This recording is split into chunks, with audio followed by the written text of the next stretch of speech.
38-28. Welcome to the Superdome again. After our pregame show, Steve, we came in here expecting a Bulldog win. We got one. Ugly in a lot of ways. Certainly sloppy for both teams. Entertaining thoroughly. Anybody who watched this game stuck with it. Bottom line, as Tommy Stevens said best, they wanted to get out of here 1-0. They got out of here 1-0. And, you know, David, we're not going to sit here and try to put lipstick on a pig because, quite frankly, it's not as bad a game as some people are making it out to be. Now, let's not discount the fact that this Bulldog defense is not the same defense it was a year ago. And we didn't expect it to be. But today the Bulldogs found out they got some things to work on. And one of the things that you saw, the Bulldog linebackers are having to kind of sell out to stop the run. And so when they ran play actions with the quarterback, they're able to get outside and there was no containment there. But Bob Sheep is one of the best defensive coordinators in the country. He will figure some things out. They got some guys in there. Jaden Crumberty, Fabian Levitt played a lot. Those guys, no worse for it. They'll be better. That being said, David, you get the W, but at the same time, there's enough teachable moments here that you can build for next week. All right, you started out with defense, so we'll stay on that side for now. You saw the difference not having a Jeffrey Simmons makes in the middle, a Braxton Hoyt in the middle, some of the depth they had in the middle last year.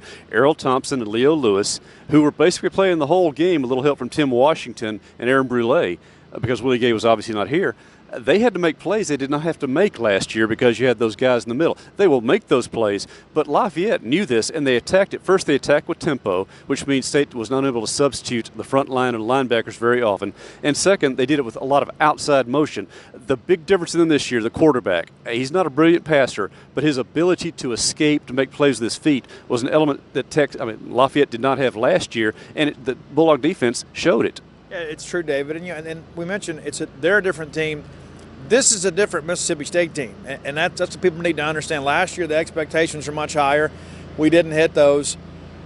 I thought this ball game would be a 42-17 game. I thought it'd be competitive for a half or possibly 2.5 quarters, and State, the power of the State running game and strength and conditioning program would take over. You'd put it away.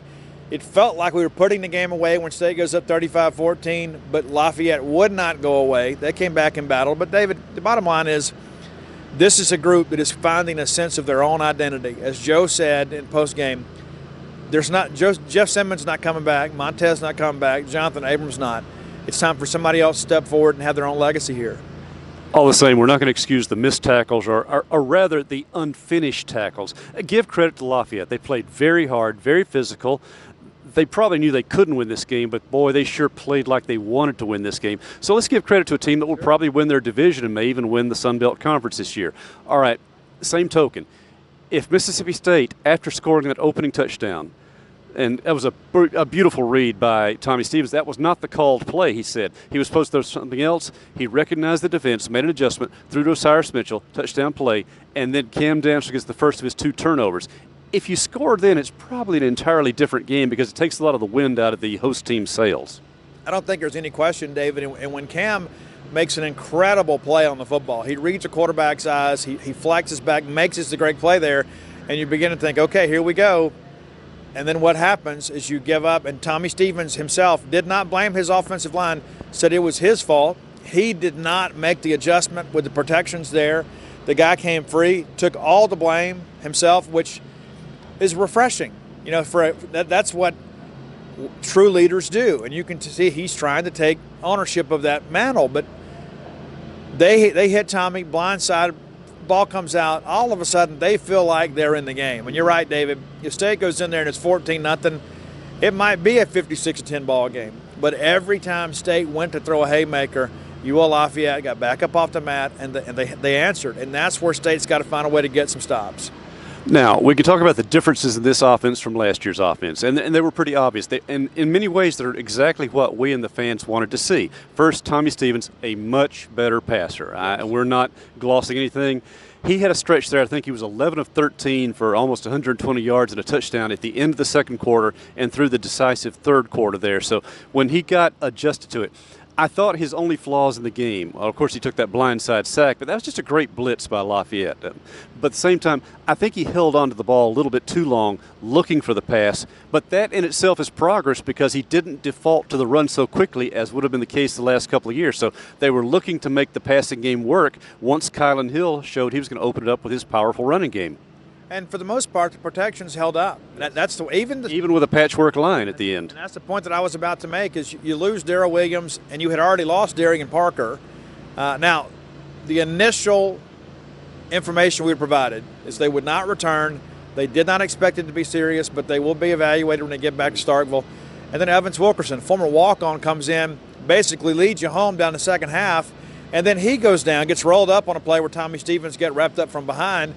Evans is engaged with a guy, gets rolled up, he's hurt, and then LaQuinston Sharp, fresh off East Mississippi Community College's roster, comes in, and so you've got your fourth-team center snapping there.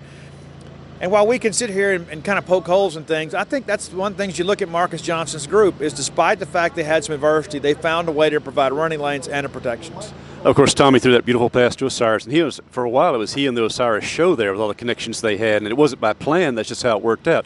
But later he started mixing it up to the slot receivers, to Austin Williams, to Dedrick Thomas, and they made a lot of plays work. Stephen Guidry had a couple of catches, and by the way, as much as we have bashed on Stephen Guidry for the drops he had last year, and he probably had a touchdown the first quarter if he runs the right route on that play. He made a heck of a block on a running touchdown that shows the guy is still playing complete games. Let's give credit where credit's due. Getting back to that, the wide receivers made some plays they did not make last year. It's true, David, and I really thought, and I asked Osiris Mitchell in postgame, running after the catch. You know, he's always been a guy that it was such an effort to just corral the catch and secure the ball. That was about the most we could hope from him, but you saw a little more catch and run today. He says he's not where he wants to be. He's still kind of working towards that, but I thought Isaiah Zuber much more acrobatic than what we've had a year ago. Dedrick Thomas made a nice play in space. Austin Williams with a great touchdown catch and also climbed the ladder for a big play early in the ballgame. Javante Payton had a catch. So fans saw a little taste today of some of the things that we've seen in practice. And after one game, we're not ready to declare anything healed or cured, but let's just say after one game, this wide receiver group looks to be better than one we had a year ago. I'm sure you threw in the corralled part. It just, with no intent at all, hitting at a certain game that happened to the north of us right there. I don't even know. Is there another game being played today? I guess not. All right. Decisive point of the game. The special teams, bad first half. There's no way to overlook it. How do you sky kick and get them both returned? You miss a routine field goal. Yes, your leading place kicker was not here. He was serving a one-game suspension. We think it's one game for a non-NCAA event. And the state did not define those things, but we know it had something to do with the spring incident there. But you come back, and when you need to make plays, you get two of them. Tucker Day, with perfect backspin, drops a ball at the goal line, and it's killed on the 1 yard line. You almost thought for a minute that Chris Rayford was back in town because Mo Smitherman made that play. Defense holds. Malik Deer, who's now in punt return, gets the blocking, reads it, splits the middle, makes a long return, and Mississippi State, off those two special teams plays, goes for the kill and essentially gets it on a beautiful throw to Austin Williams. Absolutely, David. And that was the thing, as you mentioned at halftime, we're all kind of looking around here, have we practiced special teams? And you're right, you don't have Jace Chrisman's game experience. Jordan Lawless walks out there, really some of the first experiences of his life. But when the game was on the line, special teams stepped up. And Joe Moorhead said that he pulled a few things from the suggestion box that he couldn't share in mixed company. And then what do you have? You have the big punt return. You have those great punts deadened inside the 5. You have, when it was time to close the game out, Jordan Lawless steps up, knocks it to the uprights to give State a 10-point win, which proved to be the margin of victory. A lot of things we go over, but of course, I need to get a game story written. Robbie's working on the sidebar feature at the moment, leading off with a lot of comments on Tommy Stevens about the offensive injuries, about players who weren't here today, and other items. I know Mike Nemeth's got a flash story done. Steve, you got a lot of photos. You have the interviews that he'll be putting up shortly. And I got to get busy on my game story as well. So we'll touch on more things as we go into this week. Bottom line, we've come out of a lot of season openers that either A, were ugly wins, you sat there and it set a tone for the season, or frankly were losses and set a tone for the season. I think this is a game that State can grow from in a lot of ways. Again, the defense is still looking for clues how to replace the defensive interior front. But you saw guys who learned some hard lessons against what I think is still a pretty good team. You saw a quarterback who can throw to the open receivers and adjust and throw to other receivers and doesn't default to the run. You saw Kylan Hill, who we barely even talked about, having a career day through 3 quarters just about. You saw Nick Gibson make some good runs. You saw the offensive line overcome injuries. There were positives today to build from. The biggest positive is, assuming nobody's badly hurt and going to miss future games, You come out here with a W against a good team, you go home, and now you have a 3-game homestand where you have a chance to build some momentum through September. And that's one of the things, David, the last question that I asked Tommy Stevens, he has no idea what he is going to see next Saturday at Mississippi State. None whatsoever. You can see it on television.